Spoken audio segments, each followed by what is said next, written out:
Un hombre entre la multitud. Es una gran desgracia no poder estar solo. Se ha dicho muy bien de cierto libro alemán que las nicht lesen, que no se deja leer. Hay secretos que no admiten ser descubiertos. Unos hombres mueren en sus lechos por la noche estrujando las manos de espectrales confesores y mirándoles lastimosamente a los ojos.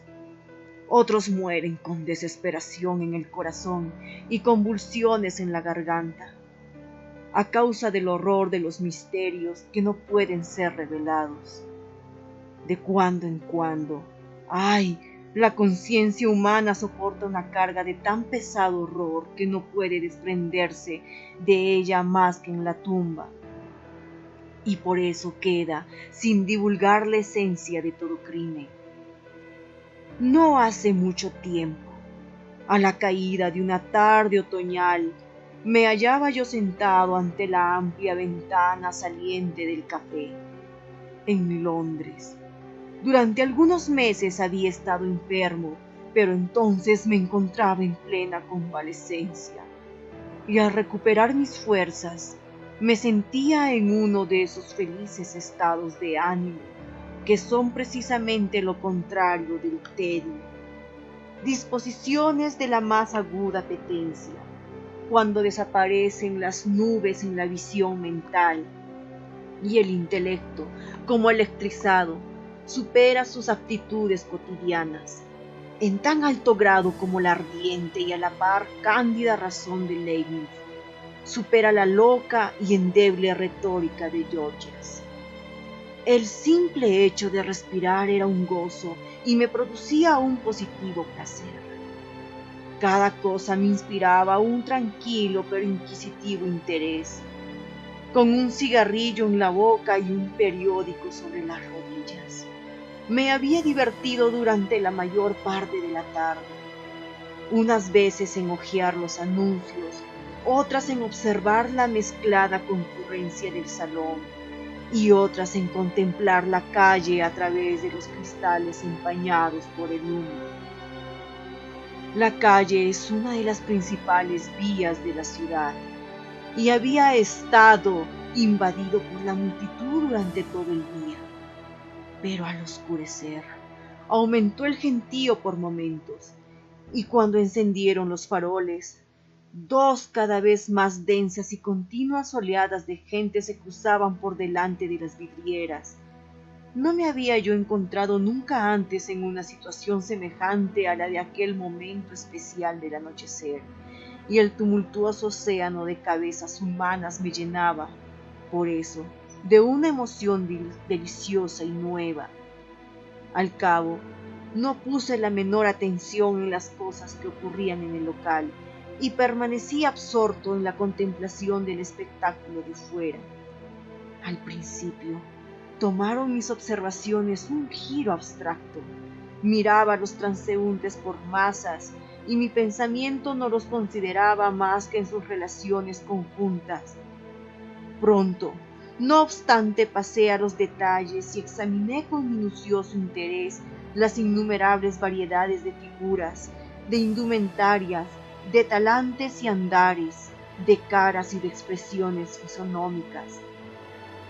La mayor parte de los que pasaban tenían un aire presuroso, como preocupado por los negocios, y parecían únicamente atentos a abrirse camino entre la multitud. Fruncían las cejas y movían los ojos rápidamente, y cuando eran empujados por otros transeúntes, no mostraban síntomas de impaciencia, sino que se arreglaban las ropas y aceleraban más el paso. Otros, en mayor número aún, eran de movimientos inquietos, tenían las caras enrojecidas, hablaban y gesticulaban para sí mismos, como si sintiesen solos a causa del amontonamiento de gentes a su alrededor. Cuando eran detenidos en su marcha, aquellos seres cesaban de pronto de murmurar, pero redoblaban sus gestos y esperaban con una expresión ausente el paso de las personas que les obstruían la marcha. Si los empujaban, se disculpaban efusivos con los autores del empujón, y parecían llenos de azoramiento. Estas dos amplias clases de gentes que acabo de mencionar no tenían ningún rasgo característico de veras. Sus ropas pertenecían a ese género que puede incluirse en la categoría de decente.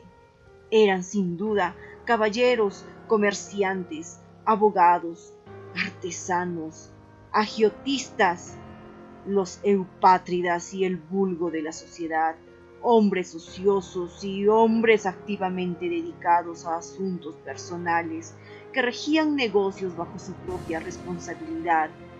No atraían demasiado mi atención. El conjunto de los empleados era de los más destacados, distinguiéndose dos grupos notables. Había los pequeños empleados de caras joviales, unos jóvenes gentlemen, de ajustadas levitas, botas relucientes, pelo lustroso y bocas orgullosas, dejando a un lado cierta gallardía en su porte que podría ser denominada de despacho, a falta de una palabra mejor. El carácter de aquellas personas parecía ser un facsímil exacto de lo que había constituido la perfección del bon ton 12 o 18 meses antes.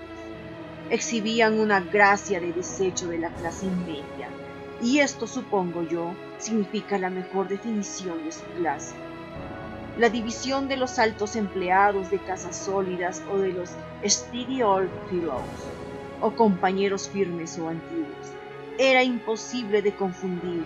Se los reconocía por sus levitas y pantalones negros o marrones de hechura cómoda, por sus corbatas y chalecos blancos, por su calzado holgado y de sólida apariencia, con medias gruesas o botines. Tenían todos la cabeza ligeramente calva y las orejas rectas, utilizadas hacía largo tiempo para sostener la pluma. Habían adquirido una singular separación en su punta. Observé que se quitaban o se ponían sus sombreros con ambas manos y que llevaban relojes con cortas cadenas de oro de un modelo sólido y antiguo. Tenían la afectación de la respetabilidad, si es que puede existir realmente una afectación tan honorable. En varios de esos individuos de arrogante aspecto reconocí pronto un agente perteneciente a la raza de los rateros elegantes que infesta todas las grandes ciudades.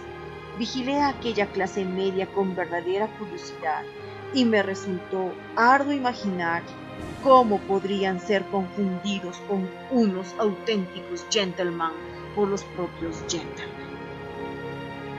Los puños de sus camisas que asomaban demasiado y su aire de excesiva franqueza los traicionaba inmediatamente. Los tahúres, que percibí en gran número, eran todavía más fáciles de reconocer.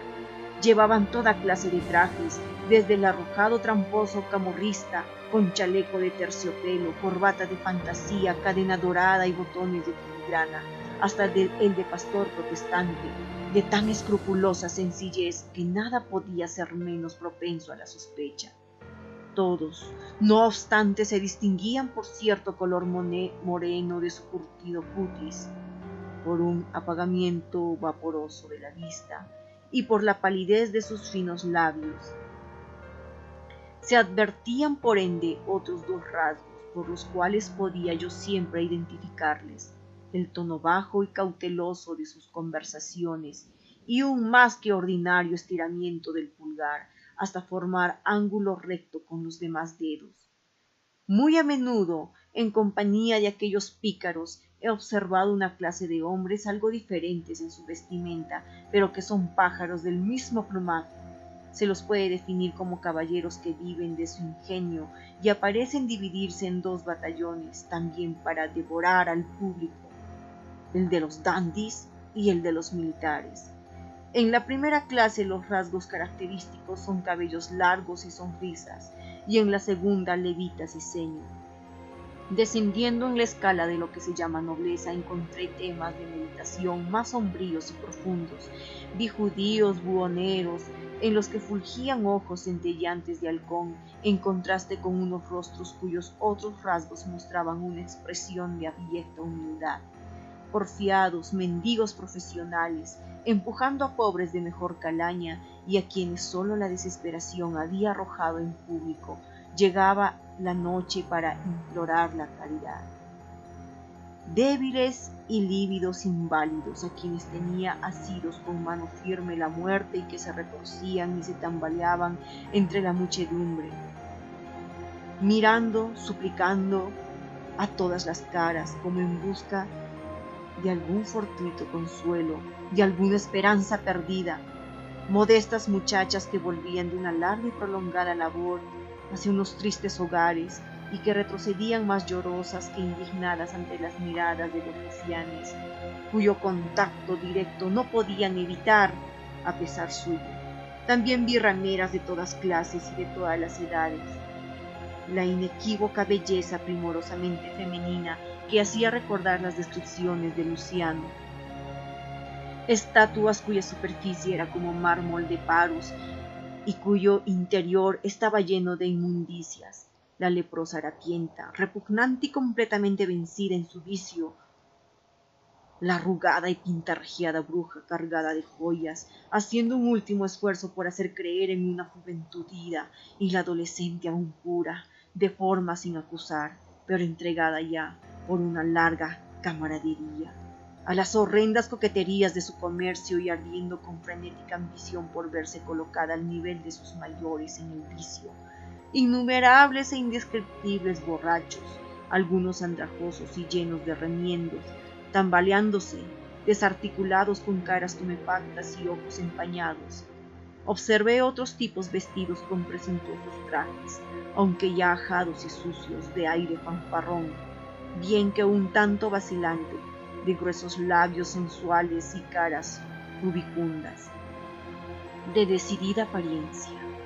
Otros también vestidos con telas que en un tiempo fueron buenas y que aún ahora estaban cepilladas con esmero.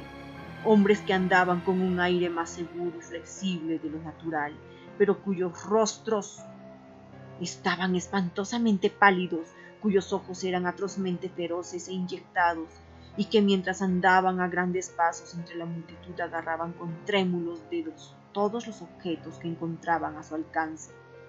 Junto a todos ellos, o mezclados con tal gentío, pasteleros, recaderos, cargadores de carbón, desollinadores, tocadores de organillo, domadores de monos, vendedores de canciones que entonaban otros mientras ellos las vendían, artesanos harapientos y obreros estrenados de todas clases desbordantes de una ruidosa y desordenada viveza que irritaba el oído con sus discordancias, produciendo una sensación dolorosa a la vista.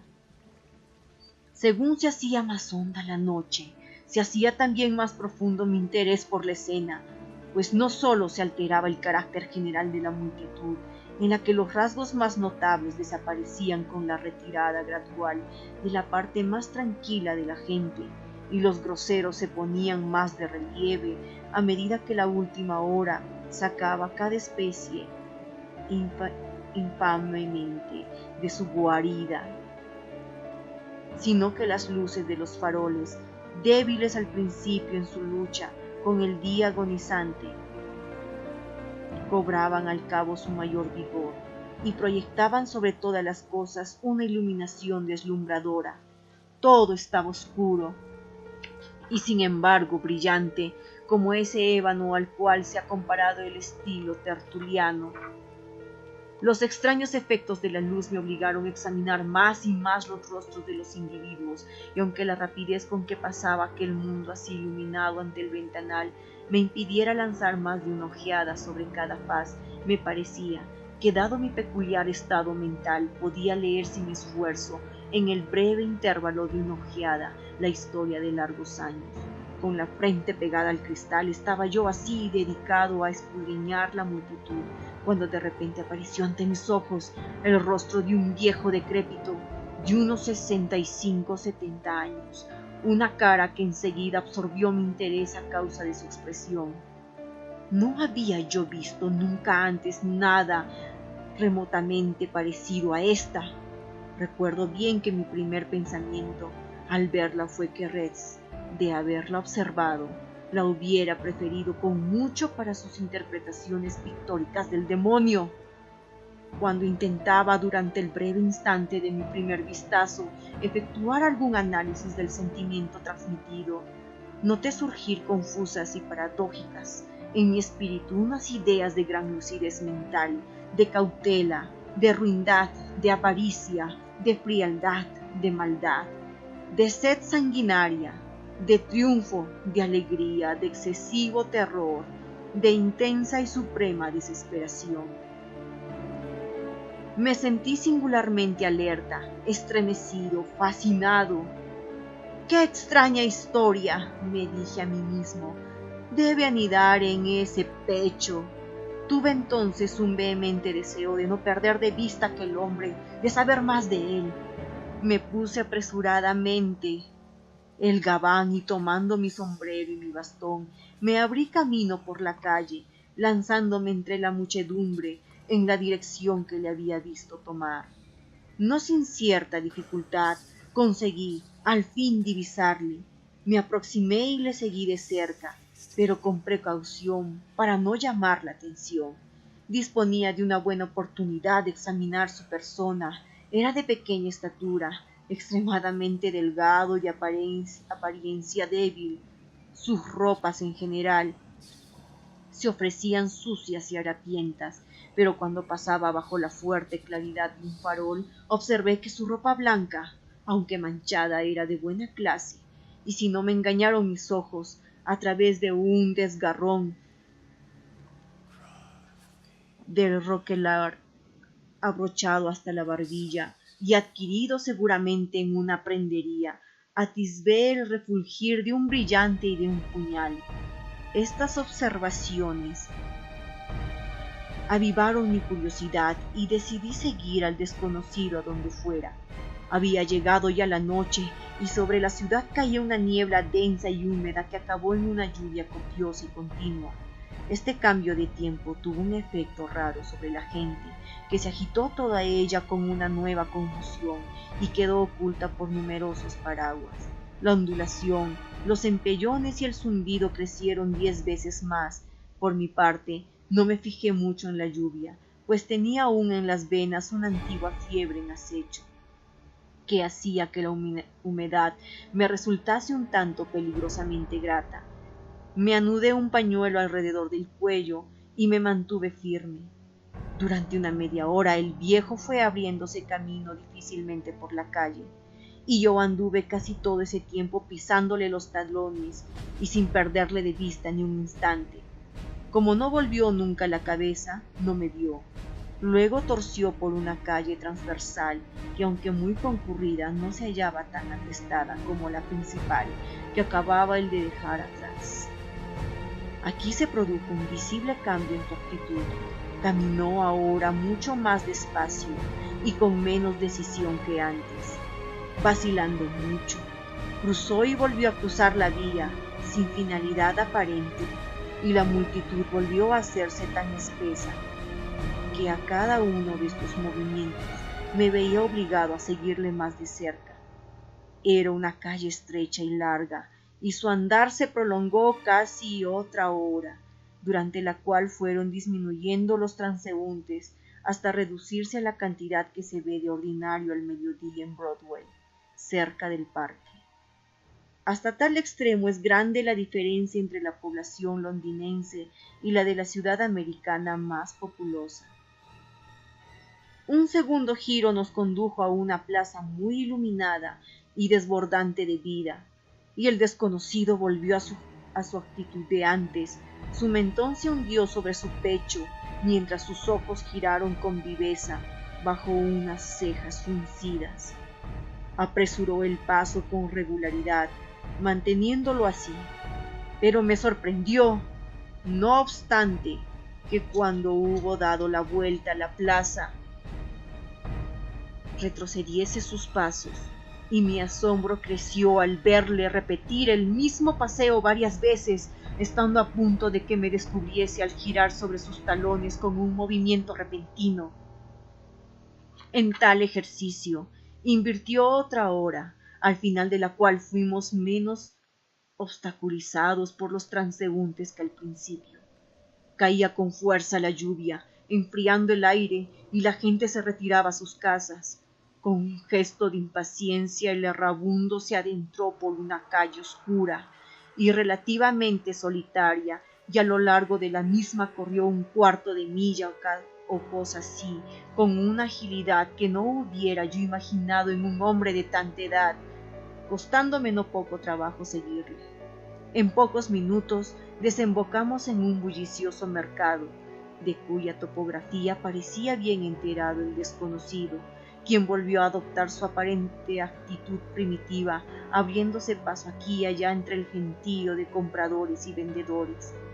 Durante la hora y media aproximadamente que deambulamos por aquel lugar, necesité mucha cautela para no perderle de vista sin atraer su atención.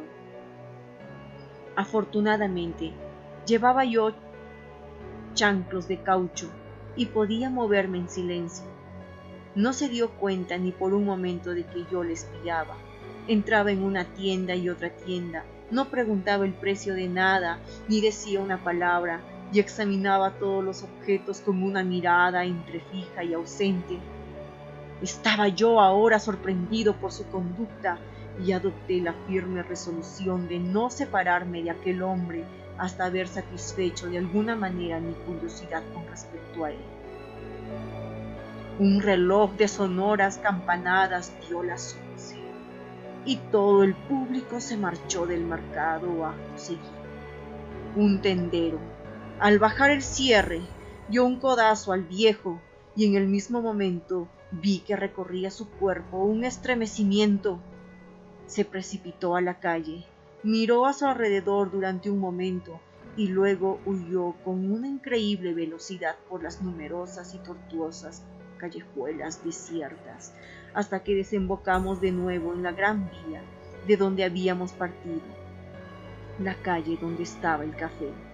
Sin embargo, no conservaba ya el mismo aspecto, seguía estando brillantemente iluminado por el gas, pero caía una furiosa lluvia y se veían pocos peatones.